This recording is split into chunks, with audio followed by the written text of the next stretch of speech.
तो बच्चों, आज मैं आप लोगों के लिए लेकर आई हूँ बॉटनी सब्जेक्ट में से एक लेक्चर। ये मेरा तीसरा लेक्चर है जो कि MPPSC एग्ज़ाम के ऊपर बेस्ड है और इसमें आप लोगों को UPSC एग्ज़ाम वाले स्टूडेंट्स भी इसका फ़ायदा उठा सकते हैं।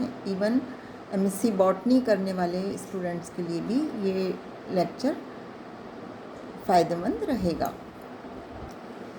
अब ये टॉपिक है बायो जियोकेमिकल साइकिल्स, या इसको न्यूट्रिएंट साइक्लिंग भी कहते हैं। Bio means life, Jio means earth, chemical means elements. A cycling of nutrients like water, carbon, oxygen, nitrogen, phosphorus, sulfur from the abiotic components of the ecosystem जैसे कि water, air, soil, rock through the biotic components like plants, animals, fungi, bacteria। इन सब के बीच में जो एक cycle चल रही है उसको हम कहते हैं बायो जियो केमिकल साइकिल। जैसा कि इसके टर्म बायो जियोकेमिकल साइकिल से हमको पता चल रहा है कि ये एक साइकिल है जो कि biological, geological and chemical factors को इन्वॉल्व करके रखे हुए हैं। दूसरा, in earth science a biogeochemical cycle is a pathway by which a chemical substance move through both biotic and abiotic. Biotic means जितने भी लिविंग ऑर्गेनिजम्स हैं, and abiotic means water, air, soil, and biosphere means lithosphere, atmosphere, hydrosphere components of the earth. A cycle is a series of change from which comes back to the starting point and which can be repeated, तब हम उसे एक cycle कहते हैं। These cycles are nitrogen cycle, oxygen cycle, carbon cycle and water cycle. Some cycles are phosphorus cycle, sulfur cycle, iron cycle and calcium cycle. Sedimentary cycles vary from one elements to another, but each cycle consists fundamentally of a solution phase and a sediment phase. Now comes to the water cycle. Water cycle में आप लोग देख रहे हैं कि किस तरीके से वाटर जो है वो रोटेट हो रहा है। यहाँ पर कई तरह के प्रोसेस इसमें चल रहे हैं। For example, number 1 is the evaporation. Evaporation sunlight से जो एनर्जी, जो हीट निकल रही है, वो जितना भी पानी ओशंस में है, ग्राउंड वाटर में है, वो सब भाप बनकर इवेपोरेट हो रहा है। दूसरा इवेपोरेशन हो रहा है जितने भी प्लांट्स हैं सॉइल में या ग्राउंड पर, वो उन सभी में ट्रांसपिरेशन हो रहा है। ट्रांसपिरेशन के द्वारा पानी पत्तियों से भाप बनकर उड़ रहा है। ये पूरा का पूरा वाटर इवेपोरेशन जो हो रहा है, ये पूरा ऊपर जाके क्या बना रहा है, क्लाउड्स बना रहा है। क्लाउड्स दो तरह से बन रहे हैं। एक तो रेनी सीज़न में रेन्स को लेकर आते हैं, और दूसरे क्लाउड्स ये हीट की वजह से जो पानी भाप बन के उड़ रहा है वो वाटर को इन द फॉर्म ऑफ क्लाउड के रूप में स्टोर कर रहे हैं। यहाँ पर जब लाइटनिंग होती है या बिजली चमकती है या हीट में टेम्परेचर में चेंजेस होते हैं, तब ये पानी भाप बनकर पानी की बूंदों के रूप में ज़मीन पर वापस आता है। इस प्रकार से जो आइस हैं और स्नो वाले एरियाज़ हैं, वहाँ पर ये पानी ठंडी जगह होने के कारण वहाँ पर इन the form of ice and snow के रूप में जमा होता है, और ये आइस और स्नो भी मेल्ट होकर के वापस पानी ज़मीन के अंदर लेकर आता है। इसमें से बहुत सा पानी जो है वो प्लांट्स के यूज़ में नहीं आ पाता है, और कुछ ही वाटर ऐसा है जो कि प्लांट्स इसको यूटिलाइज़ कर पाते हैं। इसी प्रकार से जो लैंड एरिया है और जो ओशन एरिया है, ये काफ़ी सारा वाटर जो है यहाँ पर वेस्ट होने के फॉर्म में जाता है, और कुछ ही वाटर ऐसा है जो कि हीट के रूप में और इवेपोरेशन के रूप में ऊपर आता है।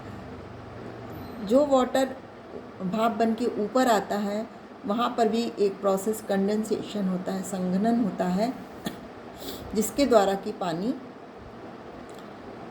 कंडेंस्ड होकर के, संघनित होकर के बरसता है। तो इस प्रकार से ये वाटर साइकिल हमेशा चलती रहती है। यहाँ पे वाटर साइकिल में हम आपको बताना चाह रहे हैं कि ओशन में लगभग 97% वाटर रहता है। आइस एंड स्नो के फॉर्म में जो वाटर रहता है वो लगभग 2% रहता है। पॉन्ड एंड वाटर के जो अदर सोर्सेज हैं उसमें लगभग 0.009% ही वाटर रहता है, और ग्राउंड वाटर इससे भी कम होता है, 0.001% ही water in the form of ground water में पाया जाता है। Effect of pressure on organisms, effect on aquatic animals. वैसे तो जो ऑर्गेनिजम्स पानी के अंदर रहते हैं, जो समुद्र के अंदर रहते हैं, उनमें प्रेशर को सहन करने की बहुत अधिक पावर रहती है। उनके ऊपर इस तरह के प्रेशर का कोई इफ़ेक्ट नहीं पड़ता है। लेकिन यदि ये चेंजेस, प्रेशर में चेंजेस अचानक होता है तो ये एनिमल्स की लाइफ को डिस्ट्रॉय करता है। आप लोगों ने सुना ही होगा कि बहुत सारी फिशेस अचानक से उनकी डेथ हो जाती है, तो ये due to extreme changes in the pressure of inside the water. बहुत सारी ह्यूमन एक्टिविटीज़ भी ऐसी हैं जो कि वाटर साइकिल को अफेक्ट करती हैं, जैसे कि withdrawing large amount of fresh water का बहुत अधिक मिसयूज़ करना, clearing vegetation and eroding soils का इरोशन, और and polluting surface and underground water को बहुत ज़्यादा पॉल्यूटेड कर देना। इसके अलावा क्लाइमेट चेंज भी इस पर इफेक्ट डालते हैं। यहाँ पे आप लोग कार्बन साइकिल देख रहे हैं। कार्बन साइकिल में जैसा कि आप लोग को दिखाई दे रहा है कि फोटोसिंथेसिस के द्वारा जो प्लांट्स हैं वो कार्बन डाइऑक्साइड के द्वारा क्या बनाते हैं, कार्बोहाइड्रेट्स, और ऑक्सीजन को रिलीज़ करते हैं। दूसरा जो यहाँ पे प्रोसेस हो रहा है, at the surface of the ocean towards the poles sea water becomes cooler and more carbonic acid is formed as a carbon dioxide becomes more soluble. In upper ocean areas of high biological productivity, organisms convert reduced carbon to tissues or carbonates to hard body parts such as shells and tests. The weathering of silicate rock, carbonic acid reacts with weathered rock to producing bicarbonate ions. The bicarbonate ions produced are carried to the ocean where they are used to make marine carbonates. So carbon can be released back into the atmosphere in many different ways. Number 1, through the respiration performed by the plants and animals. Number 2, through the decay of animal and plant matter.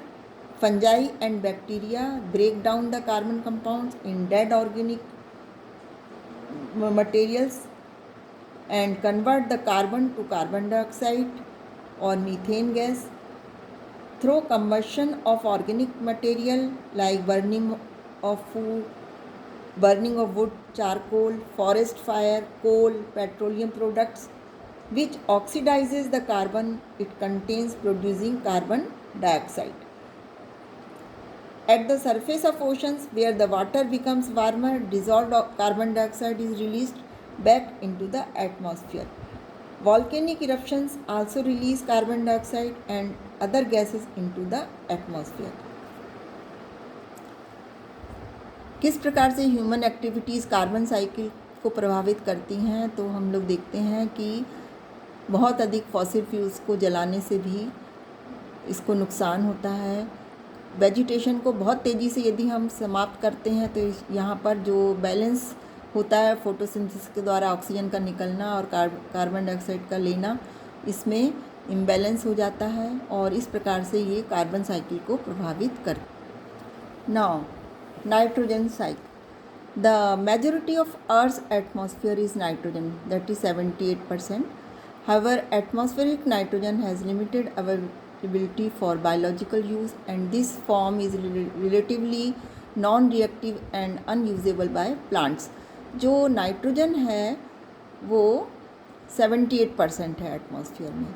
लेकिन इस nitrogen का plants जो हैं वो direct use नहीं कर सकते हैं।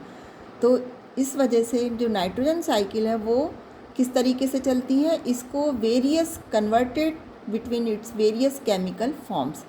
This transformation can be carried out through both biological and physical processes.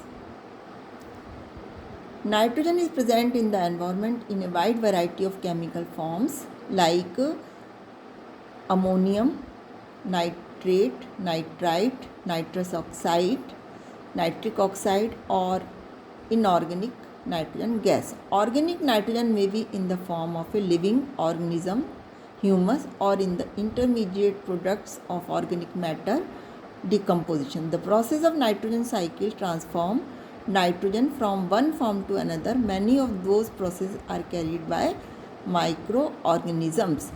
तो जो नाइट्रोजन है वो डिफरेंट फॉर्म में अर्थ पर प्रेजेंट रहती है और ये हैं अमोनियम आयन, नाइट्राइट, नाइट्रेट और नाइट्रिक ऑक्साइड्स। इसके अलावा ह्यूमस और अदर ऑर्गेनिक कंपाउंड जो तैयार होते हैं डिकम्पोजिशन के द्वारा, उनमें भी नाइट्रोजन प्रेजेंट होती है। नाइट्रोजन साइकिल किस प्रकार से नाइट्रोजन एक फॉर्म से दूसरे फॉर्म में चेंज होती है, इस प्रोसेस के बीच में बहुत सारे माइक्रो ऑर्गेनिजम्स भी काम करते हैं। The conversion of ammonia to nitrate is perform primarily by soil living bacteria and other nitrifying bacteria. The primary stage of nitrification, the oxidation of ammonium is performed by bacteria such as the Nitrosomonas species which converted ammonia to nitrites. Other bacterial species such as Nitrobacter are responsible for the oxidation of nitrite into nitrates. It is important for the ammonia to be converted into nitrates or nitrites because ammonia gas is toxic to plant. This is the nitrification. Ammonium ion ये oxygen से react करके nitrite बना रहा है और nitrate बना रहा है। तो ये है बच्चों nitrogen cycle.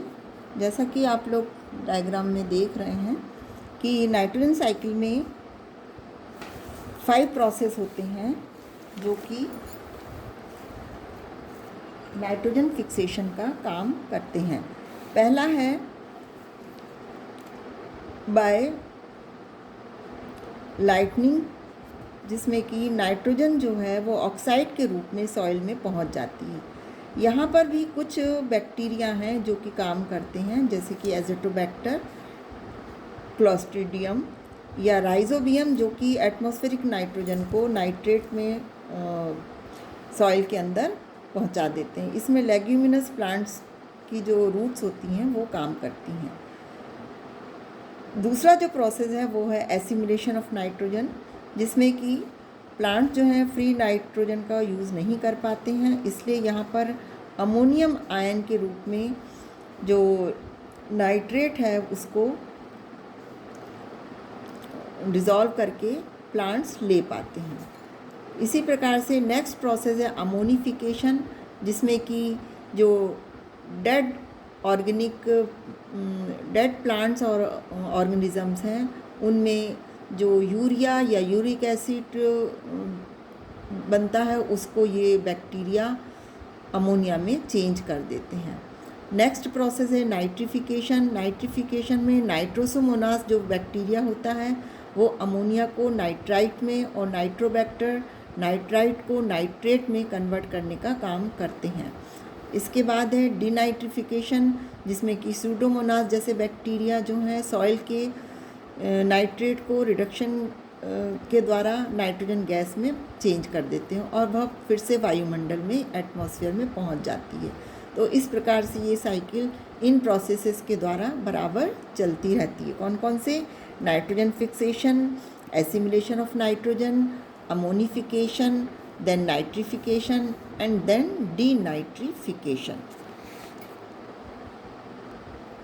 Biogeochemical cycles are important because they regulate the elements necessary for life on the earth by cycling them through the biological and physical aspects of work. Biogeochemical cycles are a form of natural recycling that allows the continuous survival of ecosystem. तो इस प्रकार से हमने देखा कि किस प्रकार से बायोजियोकेमिकल साइकिल्स हमारी लाइफ के लिए बहुत अधिक इम्पॉर्टेंट है। इनके द्वारा हमको नेसेसरी एलिमेंट्स प्राप्त होते रहते हैं, हमारे प्लांट्स सर्वाइव करते हैं और प्लांट सर्वाइव करते हैं तो हम भी सर्वाइव कर पाते हैं। Thank you very much to Rashmi madam and M. Thankoswamy ji because very beautiful slides